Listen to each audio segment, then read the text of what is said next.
Hello, church family. Take a moment during this Holy Week. We'll just pause and sing to the Lord. I know it's, probably around dinner time and all that, but whenever you get a chance to view this, together we're remembering what Jesus has done for us.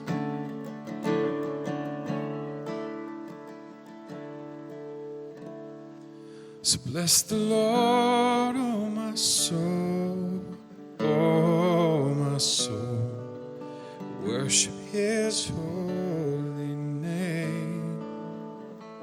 Sing like never before, oh my soul, I worship Your holy name.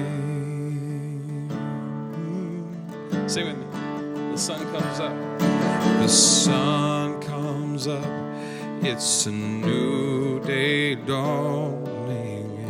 It's time to sing a song again. Whatever may pass and whatever lies before me, let me be singing when the evening comes.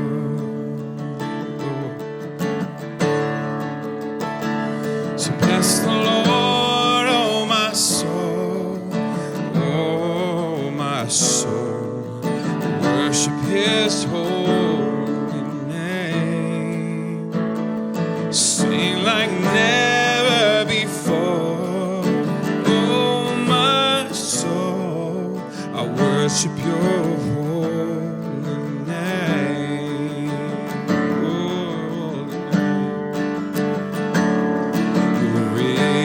In love, and You're slow to anger.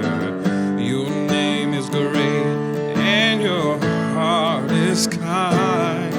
For all Your goodness, I will keep on singing.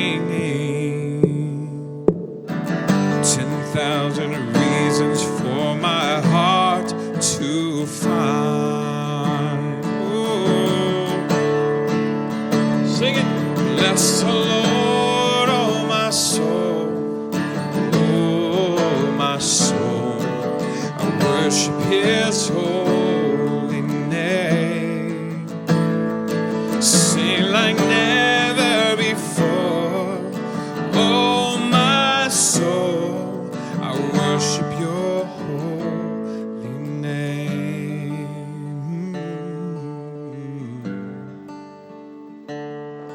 And on that day when my strength is failing, the end draws near and my time has come, still my soul will sing Your praise unending. 10,000 years and then forever.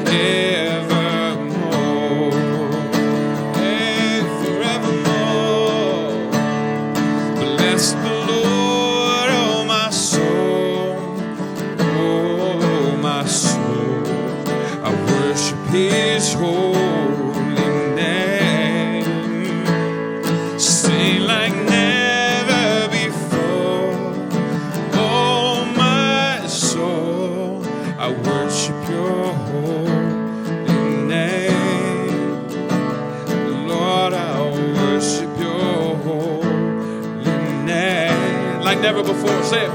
Sing like never before, oh my soul, I worship Your holy name.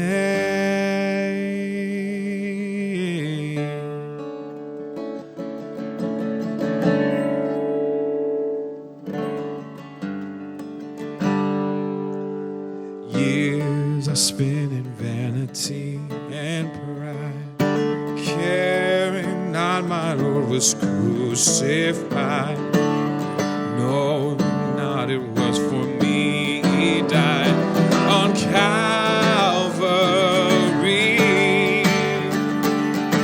Mercy there was great and grace was free. Pardon there was multiplied to me.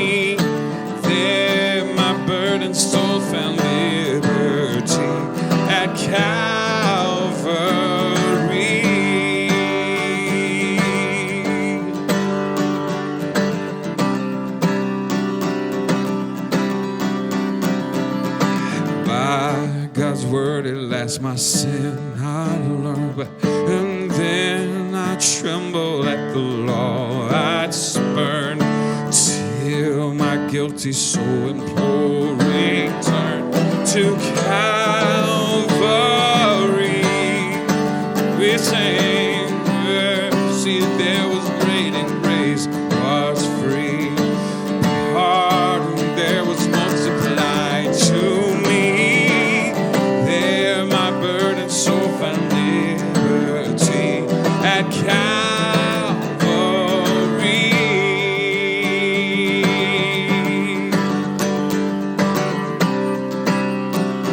Now I've given to Jesus everything. Now I've given to Jesus everything. Oh, now I gladly own him as my King. Now my raptured soul can only sing of Calvary.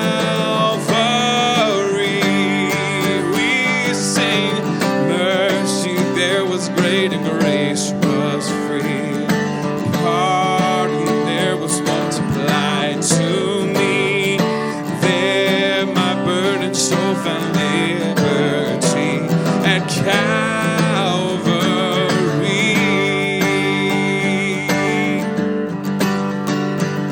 Oh, the love, sing now. And oh, the love that drew salvation's plan. Oh, the grace that brought it down to man. Oh, the mighty growth that God did spend at Calvary.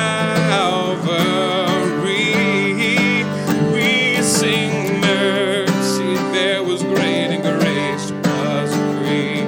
And pardon there was multiplied to me. There my burden soul found liberty at Calvary.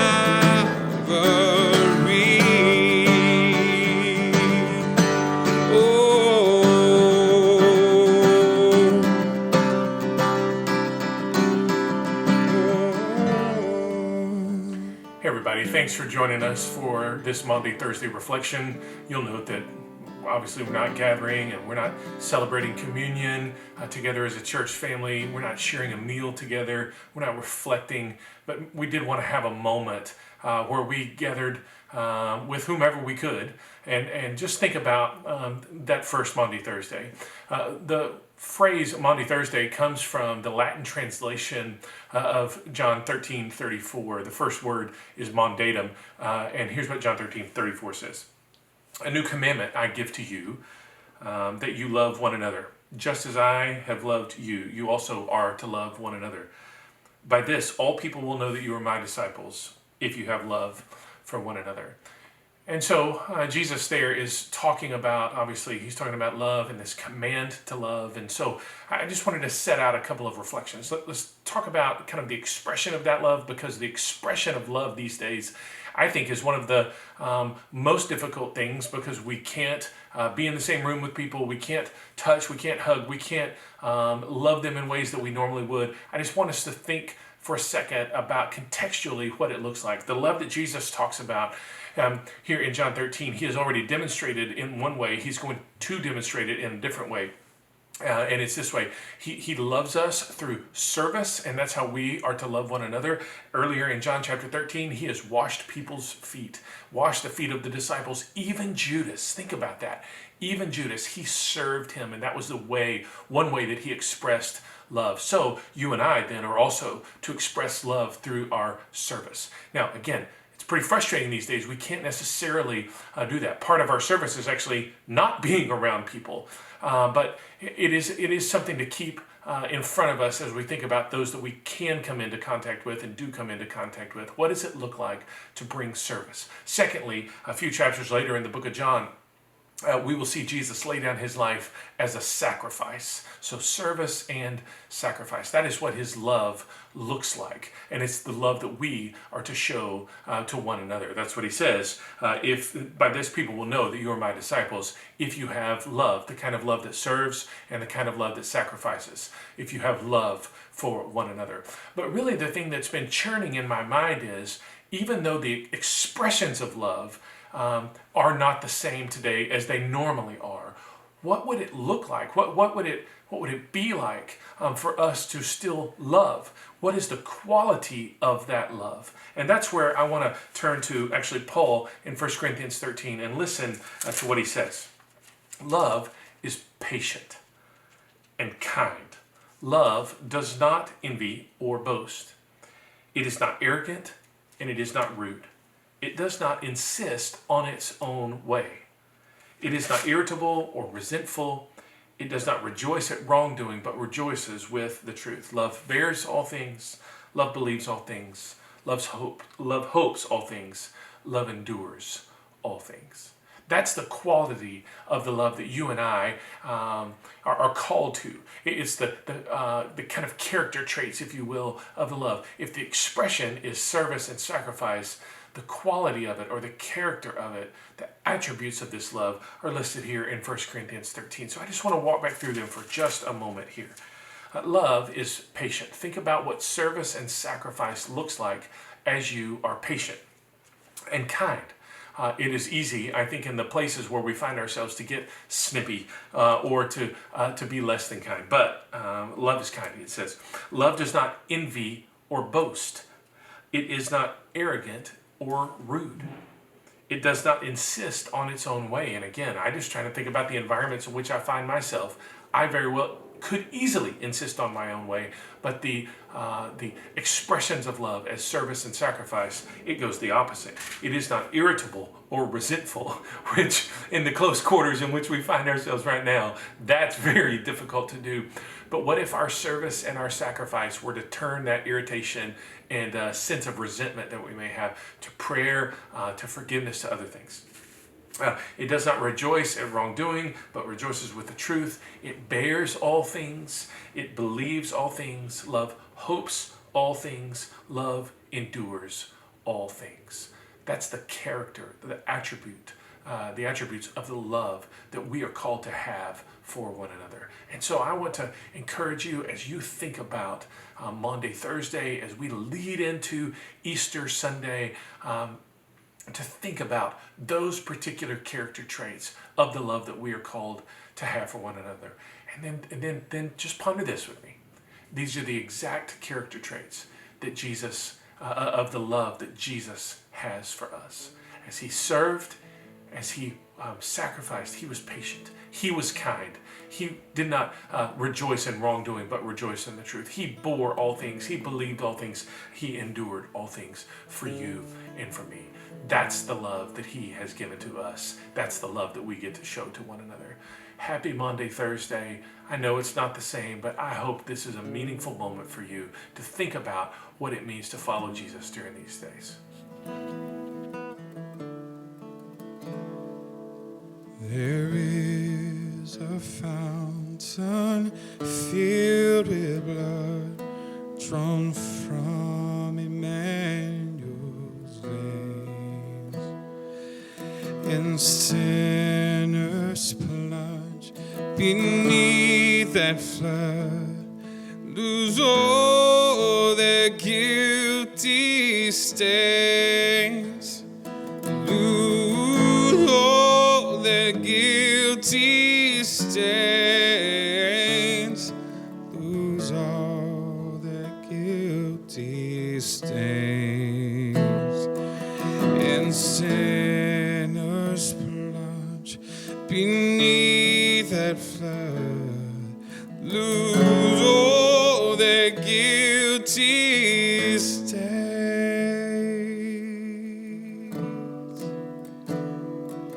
The dying thief rejoiced to see that fountain in his day, and there may I, though while as he wash all my sins away, wash all my sins away, wash all my sins away. and there may I go out as He wash all my sins away.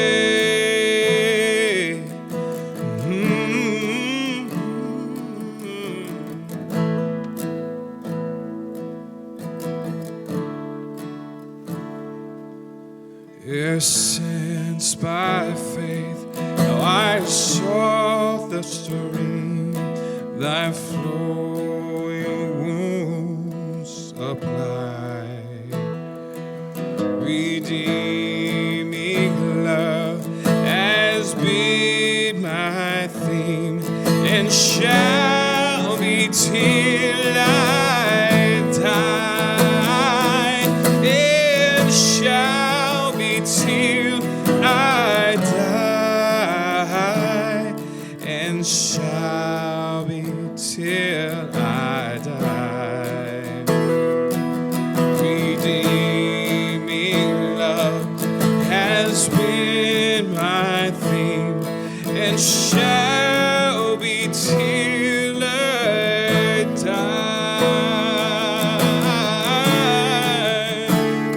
Redeeming love.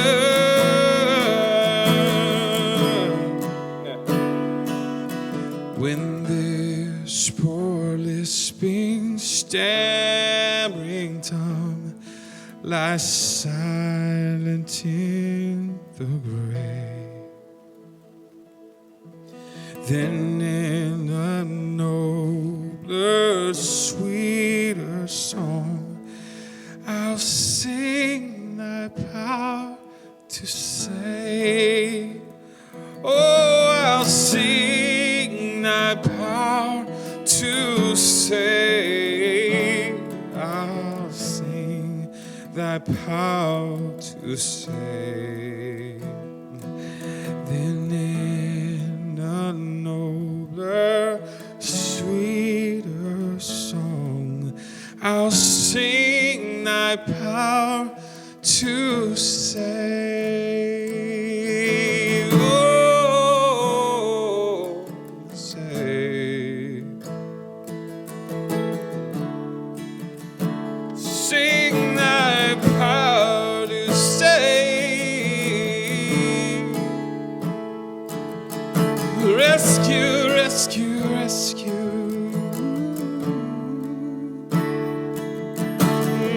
Redeeming love. Till all the ransom chair to go. Well, there may I go out as He. Oh, this sinner plunge beneath that flood. Oh, fountain, fountain, filled with blood, with love, for me, for you, for us, a healing story.